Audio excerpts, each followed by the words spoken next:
ዛሬ በዓለማችን ላይ ስለ ሚስጥራዊ ማህበራት ወይም ስለ ኢሉሚናቲ የማይወራበት የማይጻፍበትና የማይመከርበት አንድም ቀን የለም። በሙዚቃው ኢንዱስትሪ፣ በሆሊውድ ፊልሞች፣ በቴክኖሎጂ ኩባንያዎች፣ በሚዲያዎችና በታዋቂ ግለሰቦች ልብሶች ላይ የሚታዩ ሚስጥራዊ ምልክቶች ዓለምን ወደ አንድ ያልታወቀ አቅጣጫ እየነዱት እንደሆነ ይነገራል። ብዙዎች ይህን አሰራር የአዲሱ ዓለም ስርዓት ወይንም ኒው ወርልድ ኦርደር ብለው ይጠሩታል።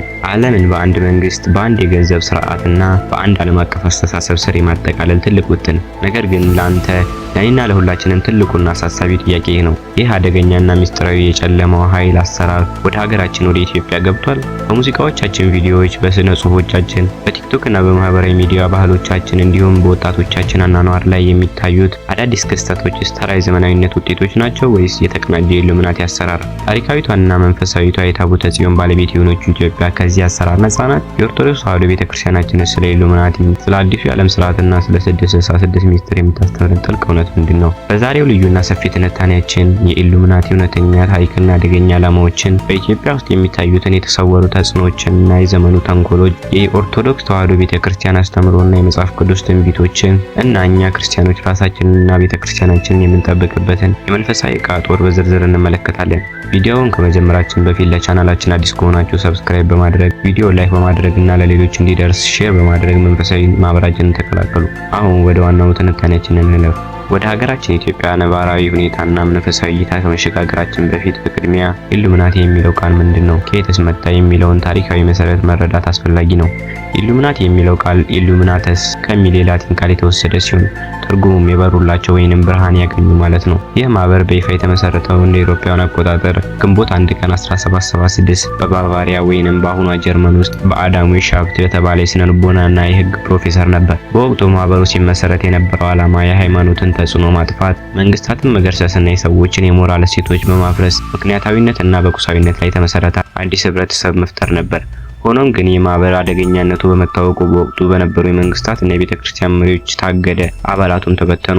ነገር ግን ብዙ የታሪክና መንፈሳዊ ምሁራን ሊቃውንት እንደሚያስረዱት ኢሉሚናቲ በህግ ሲታገድ ጠፋ ማለት አይደለም። ይልቁንም ከመሬት በላይ ወደ ነበረው አሰራር ከመሬት በታች ወደ ሆነው ሚስጥራዊ ህብረት ተቀየረ። ከዚህ በኋላ የነበሩት የታሪክ እውነቶች ታላላቅ የዓለም ጦርነቶችን፣ የኢኮኖሚ ቀውሶችን፣ የዓለም አቀፍ ድርጅቶችን መመስረትና የዲጂታል ቴክኖሎጂ መስፋፋት ተጠቅመው ዓለምን በስሱ መቆጣጠር ጀመሩ። ኢሉሚናቲ በዋናነት የሚንቀሳቀስባቸው 5 ዋና ዋና ዓላማዎች አሉት። አንደኛ፣ አንድ የዓለም መንግስት፣ በዓለም ላይ ያሉ ሀገራትን ድንበር፣ ሉዓላዊነትና ብሔራዊነትን ማጥፋት። ሁለተኛ፣ አንድ የዓለም ገንዘብ፣ የወረቀት ገንዘቦችን በማስቀረት ሰዎችን በሙሉ በዲጂታል የገንዘብ ስርዓት ስር ማድረግ። ሶስተኛ፣ አንድ የዓለም ሃይማኖት፣ እውነተኛውንና የክርስቶስን እምነትና ሃይማኖታዊ አስተምሮችን በመደባለቅ ሁሉም መንገድ ወደ አንዱ ይመራል የሚል ሃይማኖት የለሽ ወይም የተቀየጠ እምነትን መፍጠር።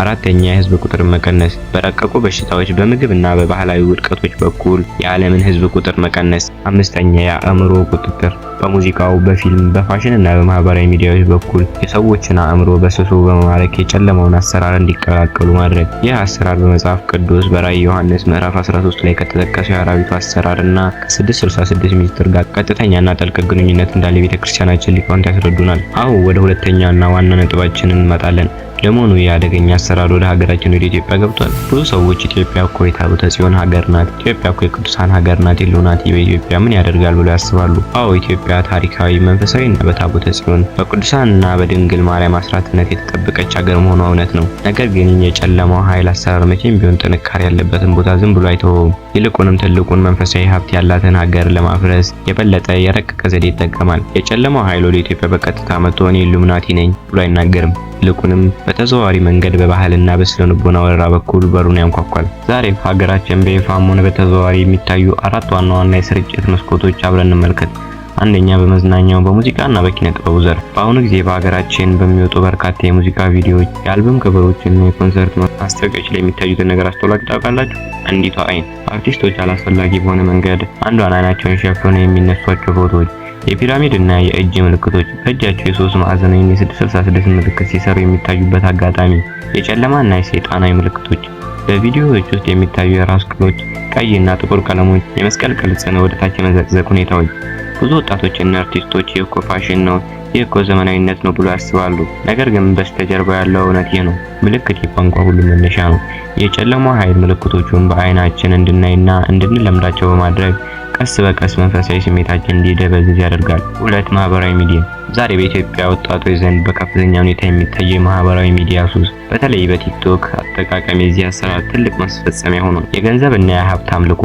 ሰዎች ለገንዘብና ለእይታ ብለው ክብራቸውን፣ እምነታቸውንና ባህላቸውን አልፈው የሚሰጡት ሁኔታ። የጽዮን ልጆችን ባህላዊ ማራቆት። ልክ የኢሉሚናቲ አጀንዳ እንደሚለው የወጣቶቹን የሞራልና የፍረት ስሜት በማጥፋት እርቃንነትን፣ ግብረ ሰዶማዊነትና ክፉ ልማዶችን እንደ ስልጣኔ የማቅረብ አካሄድ። 3. የቁሳቁስና የስግብግብነት አስተሳሰብ። ኢትዮጵያውያን ከጥንት ጀምሮ በፍቅር በትህትናና በጾም በጸሎት በመረዳዳት የሚኖሩ ህዝቦች ነበሩ። ነገር ግን ዛሬ በህብረተሰባችን ውስጥ የፈለገውን አድርገህ ሀብታም ሁን፣ እግዚአብሔርን ሳይሆን ገንዘብን እመን የሚል የቁሳቁስ አምልኮ መንፈስ በሰፊው እየተሰራጨ ይገኛል። ይህ ደግሞ የኢሉሚናቲ ዋናው የአዲሱ ዓለም ስርዓት መያዣ መስመር ነው። 4. በሃይማኖቶች መካከል መጠራጠርና ህብረትን ማድረግ። የጨለማው ኃይል አሰራር ሀገራችንን ለማዳከም የሚጠቀም በሌላው መንገድ ከፍለ ግዛ የሚለው መመሪያ ነው። ህዝቡ በቋንቋ በብሔርና በሃይማኖት እርስ በርስ እንዲጣላ፣ የኦርቶዶክስ ተዋሕዶ ቤተክርስቲያን ያለችበትን ጥንታዊ ክብርና ታሪክ እንዲናቅና ምዕመናን በመንፈሳዊ አባቶቻቸው ላይ እምነት እንዲያጡ ማድረግ የዚሁ አሰራር አካል ነው። ታዲያ ቅድስት ቤተክርስቲያናችን ይህን ሁሉ አሰራር እንዴት ታየዋለች? መጽሐፍ ቅዱስን ስለ እነዚህ ምስጢራዊ አሰራሮች ምን ይላል? ቅዱስ ጳውሎስ ወደ ኤፌሶን ሰዎች በጻፈው መልእክቱ በምዕራፍ 6 ቁጥር 12 ላይ እንዲህ ሲል ያስጠነቅቀናል። መጋደላችን ከደምና ከስጋ ጋር አይደለምና ከአለቆችና ከስልጣናቸው ጋር ከዚህም ከጨለማ ዓለም ገዢዎች ጋር በሰማያዊ ስፍራ ካሉ ከክፉ መናፍስት ጋር ነው እንጂ። ይህ ጥቅስ የሚያስረዳን ውጊያችን ከሰው ጋር ሳይሆን በስተጀርባ ካለው ከረቀቀው የሰይጣን አሰራር ጋር መሆኑን ነው። በተጨማሪም በራእይ ዮሐንስ ምዕራፍ 13 ከቁጥር 16 እስከ 18 ላይ የተጻፈውን የእግዚአብሔር ቃል እንመልከት። ታናናሾችና ታላላቆች፣ ሀብታሞችና ድሃዎች፣ ነፃዎችና ባሪያዎች ሁሉ በቀኝ እጃቸው ወይንም በግንባራቸው ምልክት እንዲቀበሉ የአራዊትም ስም ወይም የስሙ ቁጥር ያለው ምልክት የሌለበት ማንም ሊገዛ ወይም ሊሸጥ እንዳይችል ያደርጋል። ጥበብ በዚህ ያለ አእምሮ ያለው የአራዊቱን ቁጥር ይጠራው። ቁጥሩም የሰው ቁጥር ነውና ቁጥሩም 666 ነው። የቤተክርስቲያናችን ሊቃውንት እንደሚያስተምሩን የኢሉሚናቲም ሆነ የማንኛውም ምስጢራዊ ማህበር የመጨረሻ ግብ የመጨረሻውን ዘመን አራዊት አንቲክራይስት ወይንም ሐሰተኛው ክርስቶስን መንገድ ማዘጋጀት ነው። ነገር ግን አባቶቻችን አንድ ትልቅ የሚያጽናና እውነት ይነግሩናል። የጨለማው ኃይል አሰራር ምንም ያክል ቢረቅና ቢሰፋ ከእግዚአብሔር ኃይልና ከእውነተኛይቱ ቤተክርስቲያን ክብደት አይበልጥም። ኢትዮጵያ ያሉ ጥንታዊ የኦርቶዶክስ ተዋሕዶ እምነት የቅዱሳን ጸሎትና የታቦታቱ በረከትና የምዕመናኑ መንፈሳዊ ትጋት የጨለማውን አሰራር ሰብሮ ለመጣል የሚያስችል ትልቅ መንፈሳዊ ኃይል ያላቸው። ኢትዮጵያ ያለ ጥንታዊ የኦርቶዶክስ ተዋሕዶ እምነት የቅዱሳን ጸሎት የታቦታቱ በረከትና ምዕመናኑ መንፈሳዊ ትጋት የጨለማውን አሰራር ሰብሮ ለመጣል የሚያስችል ትልቅ መንፈሳዊ ኃይል አላቸው። የጨለማው ኃይል ሊያጠፋን የሚችለው እኛ ከመንፈሳዊ ሕይወታችን ስንርቅና ለዓለማዊ ፍላጎት እጃችንን ስንሰጥ ብቻ ነው። ስለ 666 ወይም ስለ ኢሉሚናቲ ስናወራ ዓላማችን በህዝቡ ዘንድ ፍርሃትን፣ ስጋትና ተስፋ መቁረጥን ማሰራጨት አይደለም።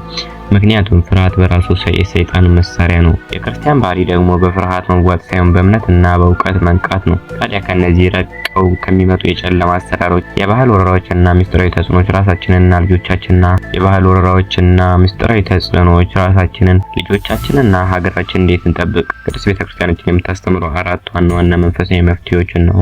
አንደኛ፣ የመንፈሳዊ እውቀት ባለቤት መሆን። ቅዱስ ሆሴዕ በትንቢቱ ሕዝብ እውቀት ከማጣቱ የተነሳ ጠፍቷል ይላል። ዛሬ በዓለማችን ላይ የሚታዩትን ነገሮች በሙሉ መቀበል የለብንም። የምንመለከታቸውን ቪዲዮዎች፣ የምንሰማቸው ሙዚቃዎች፣ የምንለብሳቸውን ልብሶችና የምንጠቀማቸውን ምልክቶች በመንፈሳዊ ሚዛን መመዘን አለብን። የማናውቀውንና ሚስጥሩ ያልገባንን ነገር ፋሽን ነው ብለን ከመቀበል መቆጠብ አለብን። በንስሐና በቅዱስ ቁርባን መጽናት። ከማንኛውም የሰይጣን አሰራር የሚጠብቀን ትልቁ መንፈሳዊ ጋሻችን ንስሐ መግባትና የክርስቶስን ቅዱስ ሥጋውና ክቡር ደሙን መቀበል ነው። የክርስቶስ ሥጋና ደም በደማችን ውስጥ ያለ ሰው ምንም አይነት የጨለማ ኃይል ድግምት ወይም የኢሉሚናቲ አሰራር ሊቆጣጠሩ አይችልም። በጸሎትና በጾም ሕይወትን ማጠናከር። ጌታችን መድኃኒታችን ኢየሱስ ክርስቶስ በወንጌሉ እንደተናገረው ይህ ወገን ከጾምና ከጸሎት በቀር በምንም ሊወጣ አይችልም። አዘውትሮ መጸለይ፣ አጋንንት የሚያፍሩበትን የክርስቶስን ክቡር መስቀል ማተብ በደረት ላይ ማሰር እና በጾም ሰውነትን መግዛት የጨለማው ኃይል እቅዱን በሙሉ ያፈራርሰዋል። ልጆችና ወጣቶችን በመንፈሳዊ ሲማነጽ። ወላጆችና ታላላቆች የልጆቻቸውን እንቅስቃሴ ተከታተሉ። በማህበራዊ ሚዲያ የሚያዩቸውን አደገኛ ነገሮች በፍቅርና በእውቀት አስረዷቸው። የቤተክርስቲያንን ታሪክ፣ የመጽሐፍ ቅዱስን እውነትና የኢትዮጵያ ጥንታዊ ባህል እንዲያውቁ አድርጉ። የዛሬው ትምህርታችንና ትንታኔያችን ይህንን ይመስል ነበር። ዓለም ምን ያህል በቴክኖሎጂ ብትራቀቅ፣ ሚስጥራዊ ማህበር ምንም ያህል ቢበረቱ፣ አምላካችን እግዚአብሔር የዓለም ሁሉ ገዢና አሸናፊ ነው። እኛ በእምነታችን በሃይማኖታችን እና በቅድስት ቤተክርስቲያናችን በጥብቅ እስከ ጸናን ድረስ ምንም የሚያስፈራ ነገር የለም። ብርሃን ጨለማን ያሸንፋል እንጂ ጨለማ ብርሃንን አያሸንፉት አያውቅም። ዛሬም ቪዲዮን ከወደዳችሁትና ትምህርት ካገኛችሁበት ከሆነ ቪዲዮ ላይክ በማድረግ ለወዳጅ ዘመዶቻችሁ፣ ለጓደኞቻችሁና ለቤተሰቦቻችሁ እንዲደርስ ሼር አድርጉት። ስለዚህ ጉዳይ ያላችሁ ሀሳብና አስተያየት ወይም ጥያቄ ከስር በኮሜንት ሳጥን ውስጥ ጻፉልን። አዲስ ከሆናችሁ ደግሞ ሰብስክራይብ በማድረግ የደወል ምልክቱን በመጫን በየቀኑ የምንለቃቸው መንፈሳዊና ምስጢራዊ ትንታኔ በፍጥነት እንዲደርሷችሁ አድርጉ። አምላከ ቅዱሳን ሀገራችን ኢትዮጵያና ሕዝቦቿን ይባርክ፣ ሃይማኖታችን ይጠብቅልን። ወስብሐት ለእግዚአብሔር ወለወላዲቱ ድንግል ወለመስቀሉ ክቡር።